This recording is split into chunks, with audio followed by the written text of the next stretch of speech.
Welcome to After School Program. Today, I'm speaking with Shane Phillips. Shane Phillips is an urban planner and housing policy expert in Los Angeles. He manages the Randall Lewis Housing Initiative at UCLA and has consulted with city governments all over the country. In 2020, he published The Affordable City, a policy guide to combat the housing crisis. What's up, Shane? Welcome to the show. What's up? Many people think that masculinity is in crisis. Do you think the federal government should subsidize man caves? No. Why do you consider our current housing situation a crisis? That's a actually very tough question. It's just gotten so bad. So many people cannot afford housing like they used to. There used to be a time when, for most people, for one, the prospect of actually owning a home was realistic.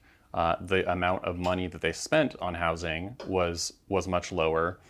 And, one of the really problematic aspects of the crisis as it stands today is that so many people have to live somewhere that is not meeting their needs, whether that means living far out in the suburbs, even though they work downtown, or living in a home that is not large enough for their whole family, or living in an entire different state, which is often the case for people who grew up in Los Angeles and Orange County, who have to move to Las Vegas, Texas, and so forth.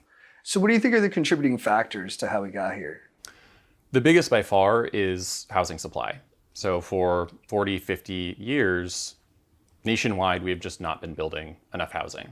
That is especially true in places like Los Angeles, San Francisco, New York, all of the most dynamic, economically productive, just desirable places to live in the country. These are exactly the places that have not built a lot of housing.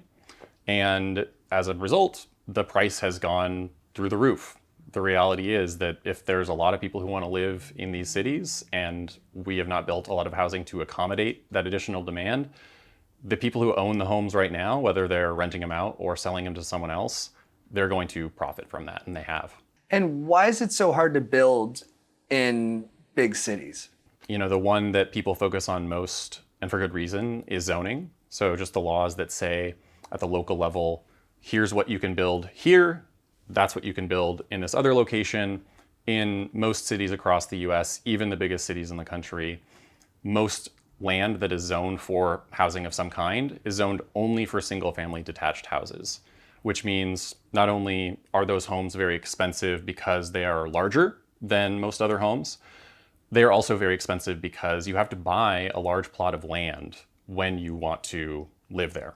And land, especially in these high cost areas, is actually the largest component of cost, especially for single family homes. If you're buying a detached house for $1 million in Los Angeles, probably $600,000 or $700,000 of that is just the land.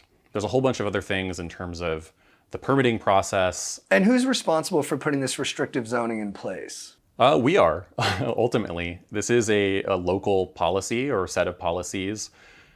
The federal government has very little to do with housing policy at the local level. They spend a lot of money on things like housing vouchers for rent assistance and building subsidized housing.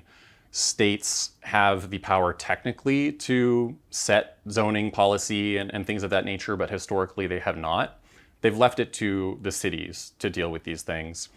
And what we've learned from 100 years of experience is that when every city gets to set its own policy and determine how much they want to grow, most of them decide we don't want to grow much at all, and we're going to put in place policies to make that the reality. And so when people talk about restrictive zoning, is that kind of equal to this NIMBY mentality that people think is also contributing to the housing shortage? Yeah, that's, I don't know if the zoning is sort of downstream of the NIMBY mentality. I think I'd probably say it is. It's really, people don't want their neighborhoods to change, sometimes for valid reasons, or at least understandable reasons.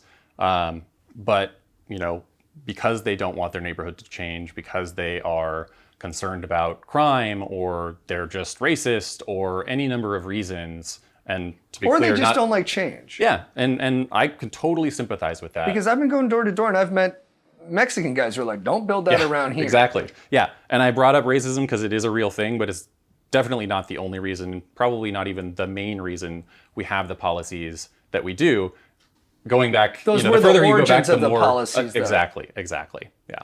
What's funny about Burbank is that it's 70% Democrat, people who vote blue. Right. But it's also heavily NIMBY. Like, these people do not want new housing. They don't want affordable housing in their community. They don't want their property values to come down. And so I'm like, how liberal is anyone really in Los Angeles? That is the question. We are very good at saying, immigrants are welcome here. But what is unspoken is that's only true if you can afford $1 million home. Yeah, and we're like, oh, you can come in, but once you get here, you gotta find your home. Yeah. And that's why in practice, so many people end up in Texas and Florida and these places that are actually much less welcoming in many respects. But like at the end of the day, it's affordable. What really matters is, can you afford to live there? And all the other stuff is kind of icing on the cake. Which policies do you think would be best to increase housing supply? So I think what gets the most attention is like, we need to allow much higher density near transit. We need to eliminate or sharply curtail single family only zoning, meaning, limiting most land to only detached single family homes that are the most expensive form of housing. I think those things have to happen, but I'm very interested in not just like marginal increases in density in those very low density neighborhoods and doubling down on locations near transit, but much more the middle range, what we call the missing middle of like 4, 6, 10, 12 unit buildings, and building those, allowing those in many different places across cities. And there's a lot of reasons for that. I love what you're saying here, because I think a lot of liberal people are like, oh yeah, let's upzone, let's build more. But they're like, oh no, let's just do it on top of like where the IKEA was in a commercial corridor. Right. Let's not do it where I live, that's nice. And I'm like, listen, brother, if you're a real liberal, we got to upzone the neighborhood. I think there's a point you made in the book that I found really strong that, look, if you keep building in rougher neighborhoods, it's not going to make for a better end game. You got to integrate into the broader community so they have access to the services that wealthier people have. Yeah, and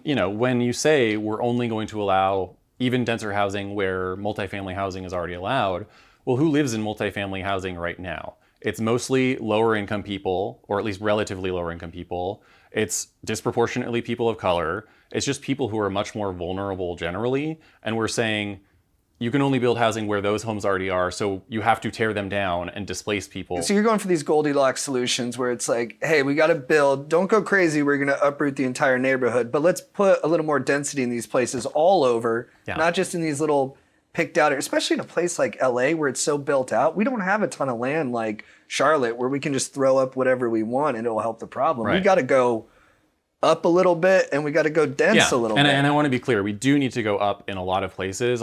There's many places where, on any like major corridor in Los Angeles, 3-4 stories is not enough. We should be building much more.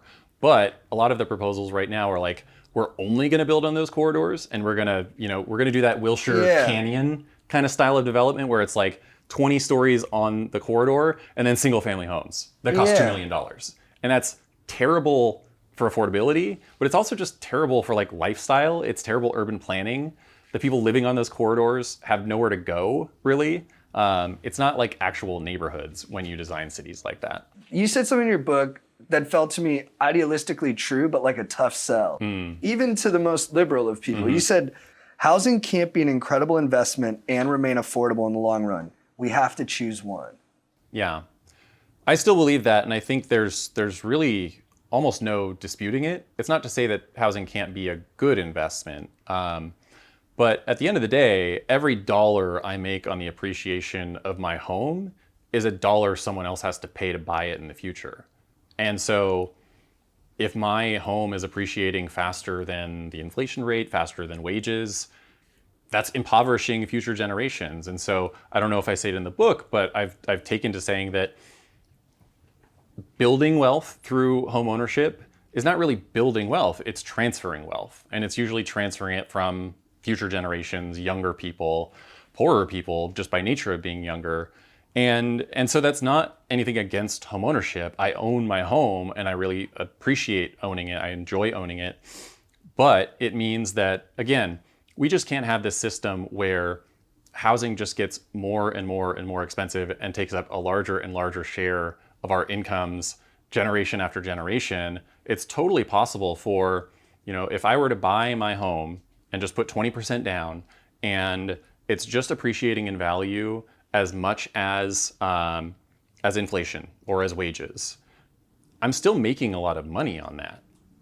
Partly because I've only put 20% down, partly because I'm paying off the mortgage. It's still a very good investment in that case. It's just not the kind of investment that allows me as a Californian to sell my home and buy a mansion like literally anywhere else in the country, which is what's happening right now. Well, so has the home always been the centerpiece of people's financial livelihood? It wasn't an intentional thing where it shifted, but maybe around the 70s or 80s or so, maybe even a little earlier, things started to move in a different direction. And that wasn't even nationwide necessarily, but I think as some places pulled ahead, it suddenly became this thing where it's like, oh wow, I can really make a lot of money off of this. But there was other policy that was working, right? So the scuttlebutt I've heard is that Karen Bass instituted a new, what do you call it, a law?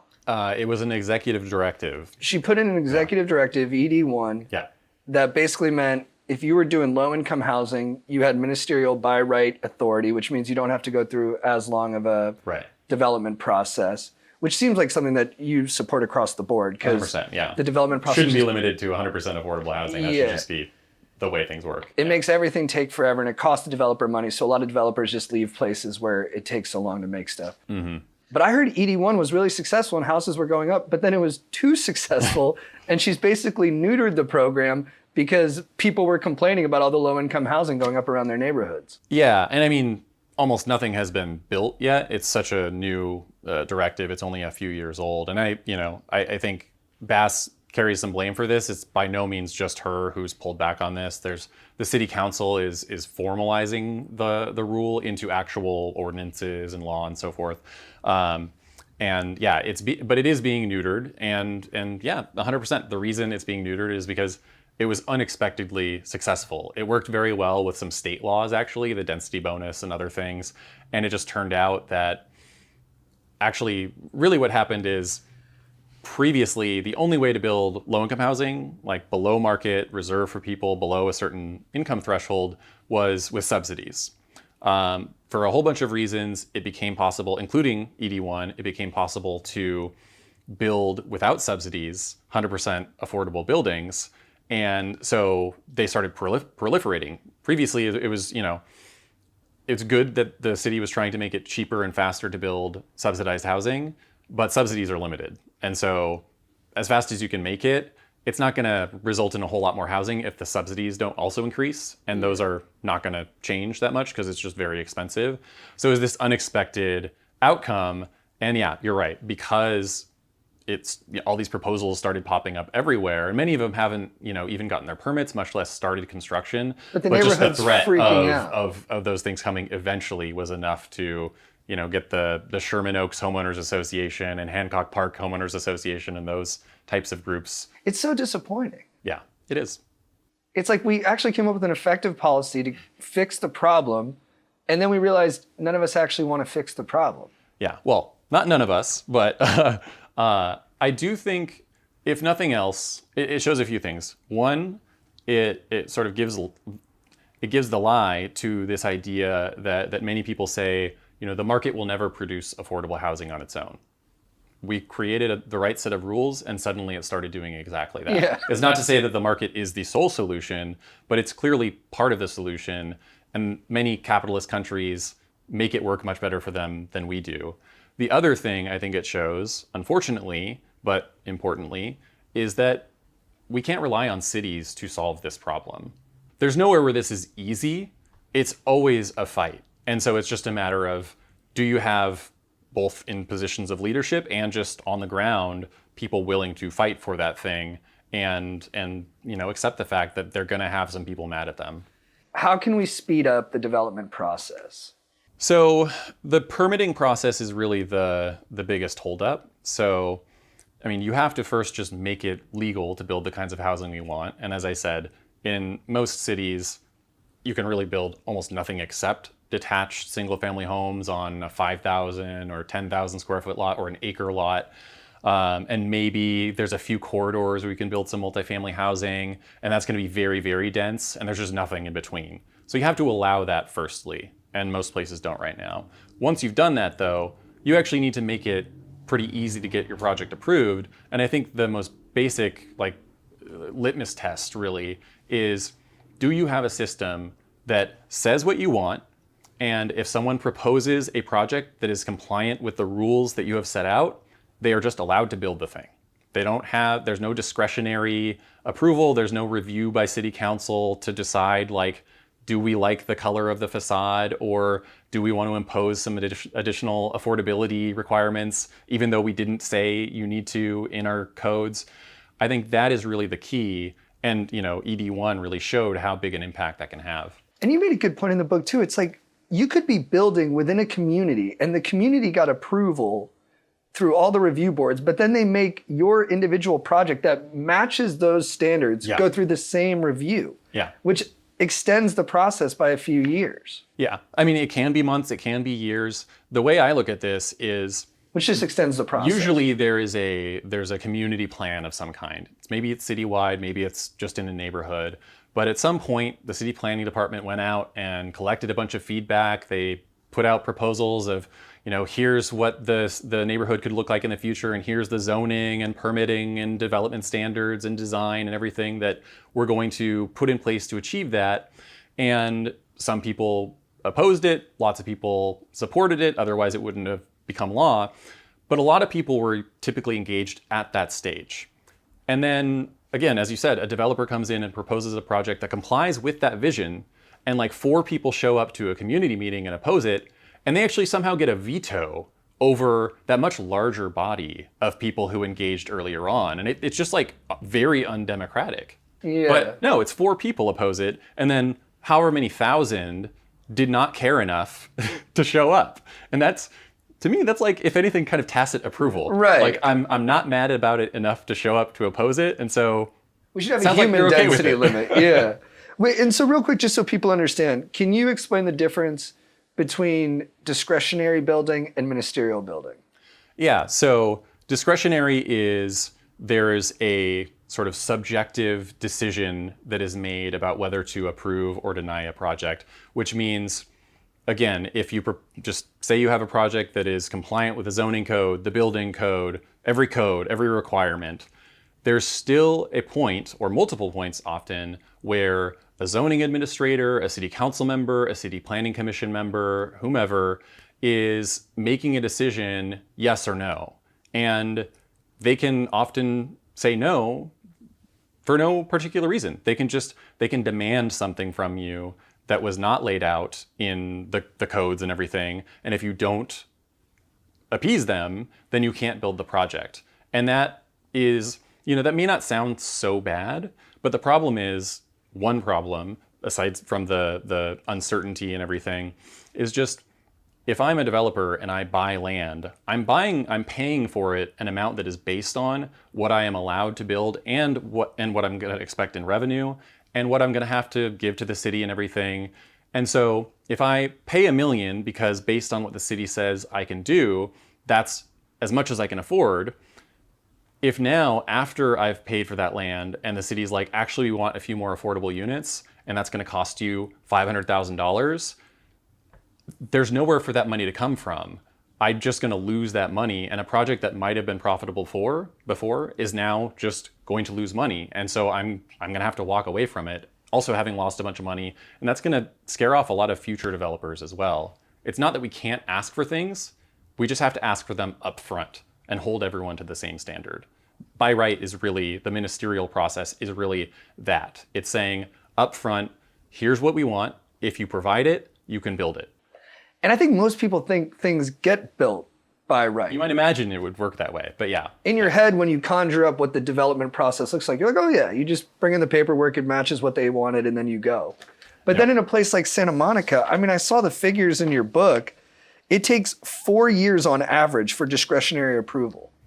Yeah, and that's just to get approval to apply for permits often. So it's just approval to start the permitting process, which is a whole separate thing. So entitlement, as it's called, is just getting approval usually from the city planning department that you're meeting the various requirements. You still have to go to the building department to get permits to build. that are required to, have the general contractor move forward. And that permitting process might take another year or two or more, and then you have to build the thing for 2 or 3 years. So it can very easily take 10 years to build a project that really should take total 3 or 4 max. And you know what's crazy too is that I think people hear that and they're like, oh, big deal. Some rich guy has to hold on to his land for longer than he wanted to. It's like, well, we need those apartments, condos, houses for people to live in. We have a shortage. It's not just rich people making money. They're also building housing for people to live in. And then B, actually, rich people just aren't going to do it because they don't want to be holding that land when they have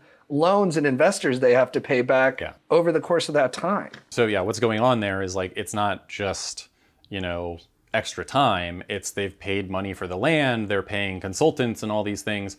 And that, that cost is baked into the price of the housing. They wouldn't build it otherwise if they were just losing money. It doesn't pencil out. No. That's the phrase, right? I think the other thing people imagine is like, well, these people are just money bags. We can just, get as much as we can out of them. I wish that were true. But the reality is, if you have the money to invest in housing, there's a million other things you could invest in. You could just put it in the stock market. And so you don't actually lower profits by imposing more requirements. You just reduce feasibility, or you reduce what the developer can pay for land so that whoever owns it now is not going to sell it to the developer. And so the housing isn't going to get built at all. And the reality is a lot of people just don't want the housing to be built. And so that's a feature, not a bug. But if you do care about affordability, then as the population grows, as incomes grow, as more people want to move here, as we create more jobs, like you have to have more homes or it will inevitably get more expensive. Can you explain supply constraints using the car industry? Yeah, so actually since I wrote the book, we had a whole pandemic, and there's an example in the book that is totally separate from this, but I think the COVID was actually even more illustrative of this analogy in the car market. So when COVID struck in March 2020, a year and a half after that point, used car prices had gone up by 50%. They'd gone from $20,000 on average to $30,000 on average. Now, obviously, cars didn't get nicer during that period. It wasn't because suddenly they were all improved somehow. It was because they became scarce. And this actually started with new car production. Supply chains were all disrupted. People also just weren't buying things really. And so all of these people who would have traded in their used car to buy a new car suddenly were holding on to it, and there was not much inventory of used cars on the market, and they become a lot more expensive. It's the same thing in the housing market, where because we are not providing that new housing for people to move into, they're just staying where they are, and there's just not enough available for people, and so the price is going up. That's really the long and the short of it. Some of my friends who work with the homeless, they've seen studies that actually we don't have a housing supply issue. We have a cabal of landlords and developers who are creating a housing supply issue so that they don't have to put tenants in their buildings at smaller costs or smaller rents. Yeah, it's wrong. You often hear, for example, there are 5 vacant units for every homeless person in Los Angeles, which is technically true. It's just that almost all of those vacant units are just between tenancies for 3 weeks, 2 months, whatever it is. So you couldn't move someone in there unless you were willing to have them live in a place that is in the midst of being painted and cleaned, and then move them out 3 weeks later into another place that's in the same position. That's the thing they're getting wrong. It's like a point in time study that's not taking into account that these places that is the bulk of it. There are also, vacation homes and these kinds of things, but that's a percentage point roughly. My buddy Most Dan, of the vacancies are. I'm about to school him. I mean, there's more going on there. So part of it's also just new buildings. It's an accounting thing with the way the census and other things work, where a building, once its windows go on, even if the inside is unfinished, it's considered vacant from that point onward. And so lots of new buildings are counted as 100% vacant because they're not even open yet, and that really skews the numbers. I don't want to be super dismissive of this. It is just wrong. No, they're coming from a right. Well, then I would dismiss it. It's wrong, but yeah, it's. I'm it's, not that it I'm is like smart, often but- coming from like a good faith place. They're not, No, lying. they care about people. Yeah, Yeah. yeah. My free market bros, who I love and who I think are very smart, will be like, nah, dude, all we got to do is boost the supply. All we got to do is boost the supply. I'm like, well, what about the people who are on the brink of housing insecurity? What do we do about them when they can't stick around until the supply catches up? Yeah. And so I guess to that, what do you think about the diversion program in Philadelphia? I don't know anything about it. I guess they just created a branch of their city government that just adjudicates situations between tenants and landlords, and they've seen a 42% drop in evictions. And it's not that the branch is representing one side or the other. It's just trying to find like an amenable end for both sides. No, I love that. You hear a lot about right to counsel, which is basically giving people facing eviction a lawyer for eviction court, because the stat is something like 95 or more % of tenants who go to eviction court without a lawyer lose, and something like half or more win or get deferred or whatever. And that's great, but lawyers are expensive, and also like waiting until someone is facing eviction. It's a little late in the game. It's stressful. It is late in the game. And I imagine that the program you're talking about it's less adversarial, which is just, I think, good generally. But it's probably also a lot less costly. It's not to say that right to counsel is bad. I think it's just, if that's your solution, and to be clear, most people are not only proposing that, but it's just not enough by itself. And I think really, the point of the book ultimately is like, we have to be doing a whole lot of things. And I think that sounds like a very effective program. And catching up to the reality of the world we live in, where a lot of people are renting. It's like our government hasn't caught up to that reality, and it hasn't started taking care of the people who are in those situations. People, I think a lot of people generally, but especially policymakers, think that, the like people who are just temporarily embarrassed millionaires. I think a lot of people imagine renters are just like temporarily embarrassed homeowners, and eventually they will become homeowners. And so, if you don't want to deal with all the hassle of renting, buy a home.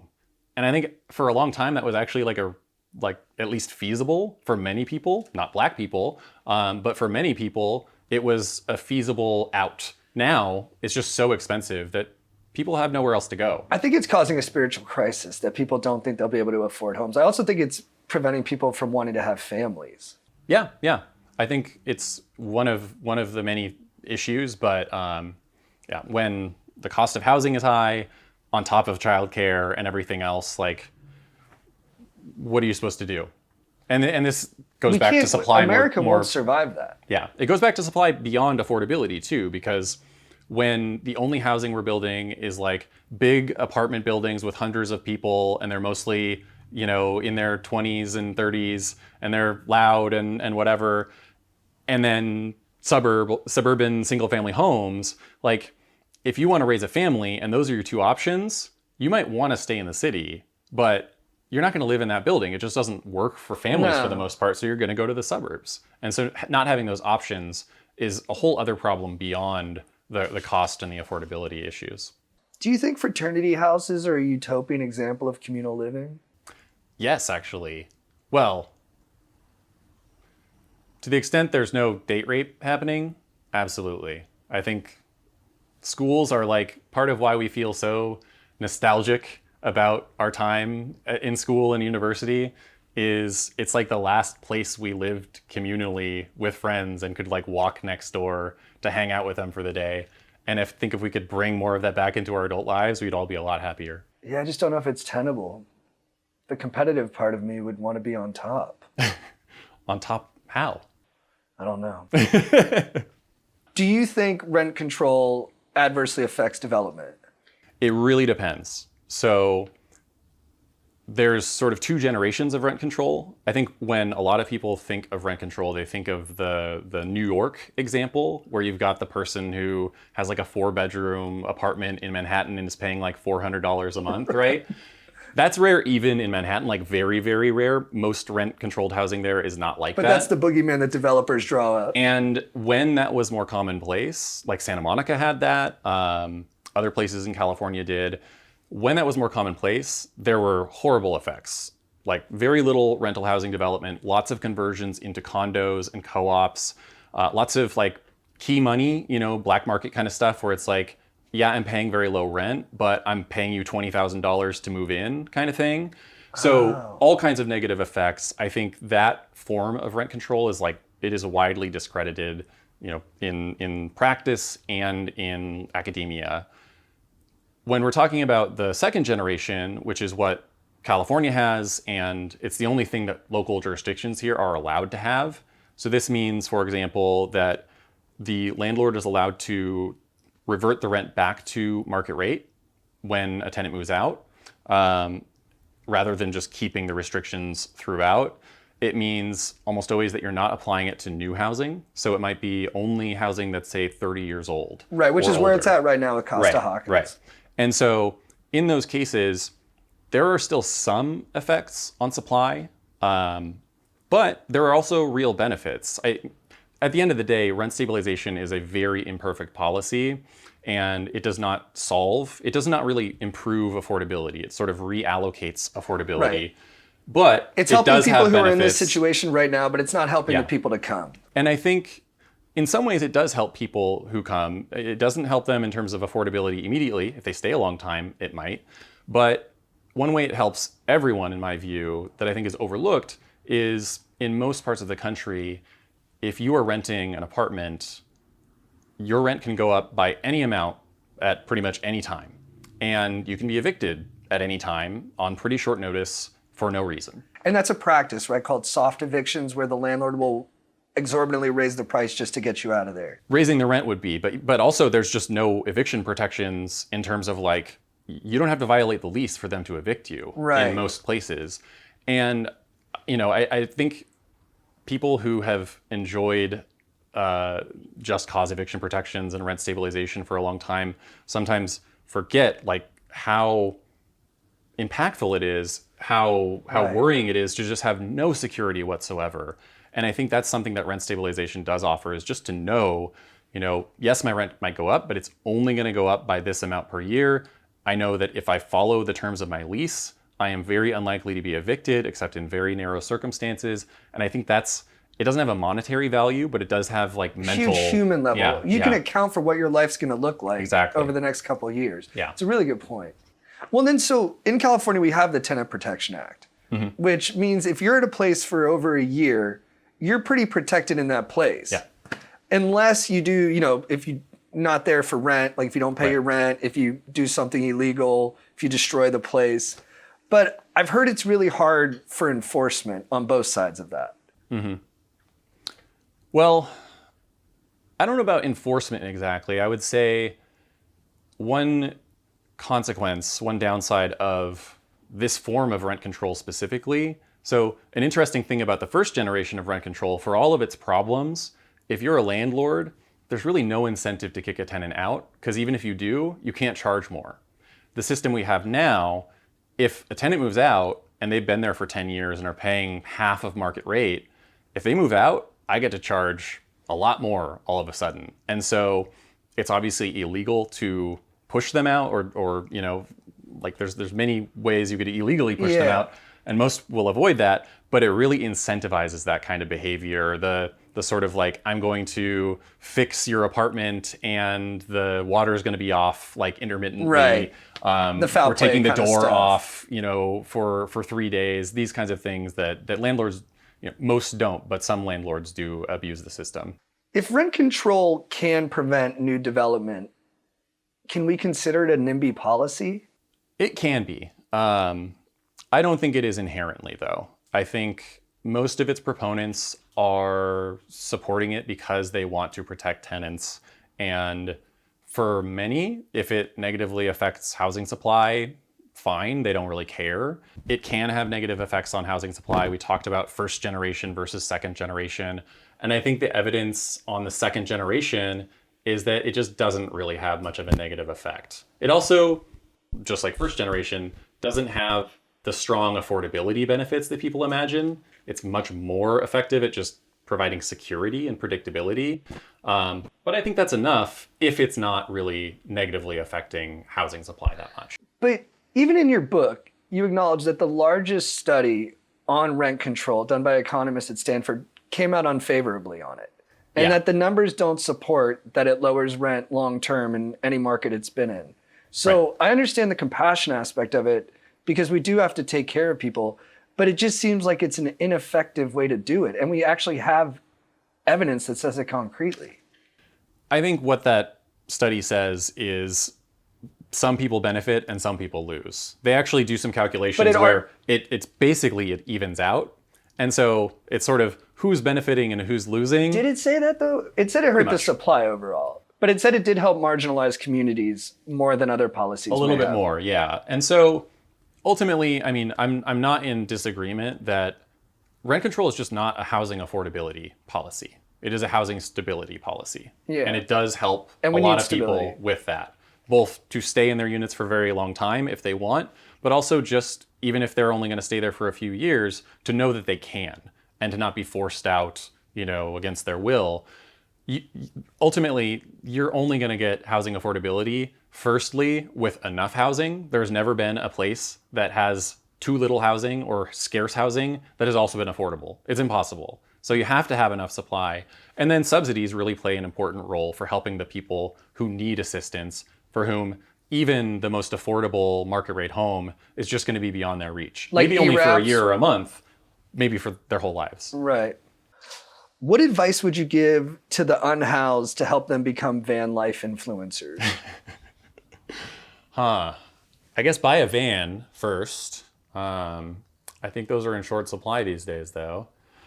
I haven't done it myself, so that's maybe a good start. People often talk about how private enterprise is buying up all the houses in cities, something like BlackRock. Mm-hmm. I've seen the statistics on it. It's not as overwhelming as you would think. No. It's depends on the neighborhood for sure. Some neighborhoods in like the Southeast United States, it's a pretty sizable share of the housing stock. Even then, it's not the majority.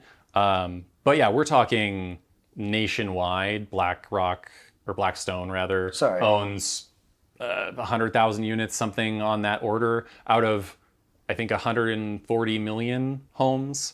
And there's a few other big ones that have similar portfolios. So I think it's like vacancies. It's like short-term rentals. There's some truth to all of these things. They all are contributors, but they're like secondary at best compared to the fact that we haven't built enough housing, that we are not spending enough subsidies compared to any other developed nation on helping people who need help with housing. Those are the core issues. Yeah, we hate a bureaucratic bad guy. We love like a capital V villain. Yeah. And someone else is totally responsible for that when we're not building enough housing or we're not spending enough, when we're not paying enough in taxes to help the people who really need it. Like that's on us. And suddenly you have to kind of look inward. No, it's better if it's Blackstone. Yeah, that's much easier. Screw those guys. Yeah.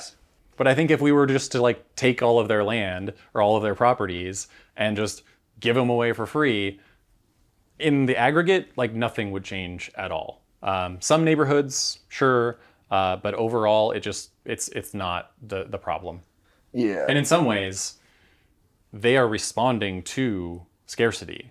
They didn't do this in the past. This wasn't a common practice. Part of why these companies are buying these homes is they're specifically going to places where they say this in their SEC filings, like we are investing in places with limited housing supply and limited potential for future supply in the future, because that is where rent growth and price growth is fastest. And so if we want to screw over Blackstone, we're probably not going to take their property because that's illegal. But if we built a lot more houses and made their investment worse, wouldn't be so bad. Right.